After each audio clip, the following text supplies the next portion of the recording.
की चमत्कार चमत्कार म्हणजे काय ग? तर तुमचा स्वतःवर विश्वास असला की चमत्कार आपोआप घडतो.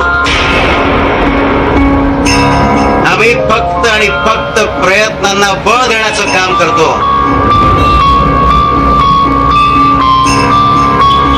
तुझ्या नवऱ्याला प्रयत्न करू देत. त्याच्या प्रत्येक प्रयत्नाला आमची साथ असेल.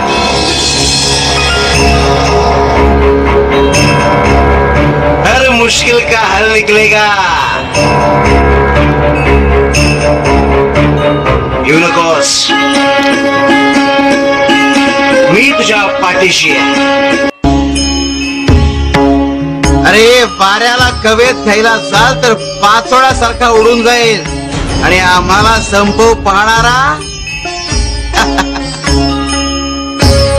शिवार शंकर.